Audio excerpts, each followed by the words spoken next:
بەس بین هەتاکەی گرێ بەس بین ساڵ بە ساڵ چاو لە دەست بین. جارێکی تر مامۆستایانی گرێبەز گردبنوێکیان لە بەردەم ئەنجومەنی وەزیران ئەنجامدا و ئەم جارەش داوایان دەکرد بکرێنە هەمیشەیی. ئەوان دەڵێن ئێستا حکوومەتی هەرێمی کوردستان هیچ بیانوویەکی نەماوە بۆ ئەوەی داواکاریەکەمان جێبەجێ بکات. ژمارەمان بڵێن نزیکەی 6,000 مامۆستای گرێبەستین. بڵێم وەزبەیەکمان لە 2013دا دامەزراین بە گرێبەست. دوای ئەم گرێبەستیان یەک لە کێشەکانمان ئەوە بوو دوای ئێمە وەزبێکران بە هەمیشەیی لەبەرچی یعنی ئێمە جیاوازی مانسی بوو.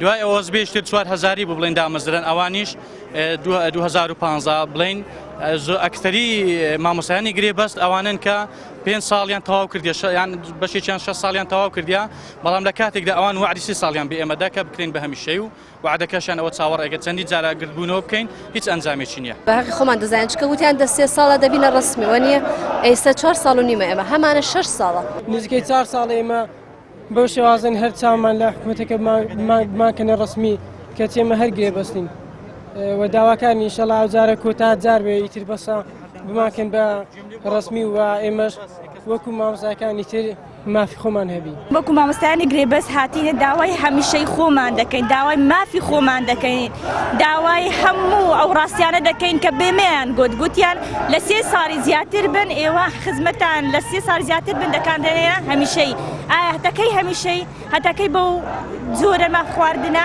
ئێمە دەمانەوێت بە سوترین کە لە ساڵی نوێی خوێندن ئینشاءڵڵا بکەینە هەمیشەی. بەڵێن بکەن بەکردار بەڵێن بکەن بەکردار ئەم ساڵیش مەکەن بەپار.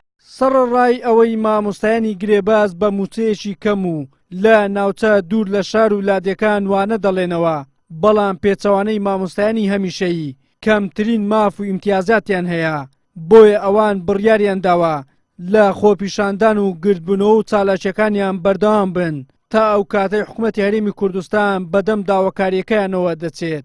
مشکلەمان ئەوەیە لە ئەرکا مامۆستای ڕسمی مامەڵەمان لەگەڵاکەن بەڵام لە مافا لە ئیمتیازە گرێبەستین لە دوورترین ناوەندەکانی خوێندن قورسترین ئەرکمان لەسەر شانە بە کەمترین ئیمتیاز هیچ ئیمتیازێکی هاتوچۆ ئینجازەی دایکایەتی مۆڵەتی خوێندن هیچ ئیمتیازێک بۆ مامۆستا و بۆ فەرمانبەری ڕسمیە بێ بۆ ئێمە نییە. ئێمە ماگانە ئێستا بووتە 500 بەڵام بۆ ماوەی 3 ساڵە ئەو کاتێک کە داعش هات و قەیران بە ڕۆژی هەرێمی کوردستانی کرد بە 250,000 داوامان دەکرد هەومان خاوەن خێزانین هەومان زۆر بەمان لە کرێینە زۆر بەمان لە شوێنە دوورەکانە 250,000 بەس مامۆستامان هەیە 200,000 داتە کری هاتوچۆ و 200,000 داتە کری خانوو ئێچی بۆ دەمێنێتەوە. وەزیری پەروەردەی حکوومەتی هەرێمی کوردستانیش پشتگیری لە داواکەی مامۆستایانی گرێبەست دەکات و دەڵێت لە کۆبنەوەی ئەم جارەی ئەنجومەنی وەزیران ئەو پرسە یەکێک دەبێت لە تەوەرە سەرەکیەکانی کۆبنەوەکە. یەک بەڵێنتان پێدەم دڵنیا بن خاوەندارێتیشی حەقیقیتانەکەم دڵنیا بن لەوەی کە خاوەندارەتیشی حەقیقیتانەکەم لە معاناتەکانتان ئاگادارم ڕێگەیەکی زۆر دوورە بڕن ئاگادارم موچەیەکی کەمتان هەیە ئاگادارم ماف و ئیمتیازاتەکانتان بە پێویست وەکو مۆزەفێکی میلاکی دائیمی حکومی ڕێک نەخراوە دڵنیاتانەکەم ئەم چوارشەمەیەش کۆبوونەوەی ئەنجومەنی وەزیرانمان هەیە یەکێک لەو خاڵانەی کە تەرحێکم لە کۆبوونەوەی ئەنجومەنی وەزیران ئەم بابەتەی جەنابتانەوێت.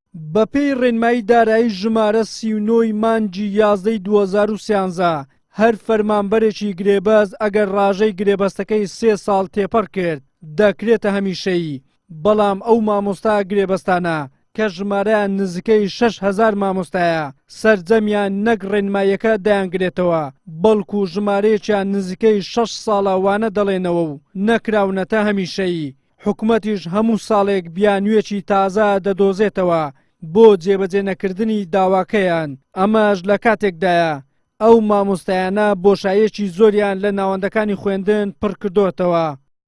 وەلی سەلیم کەناڵی ئاسمانی پەیام هەولێر.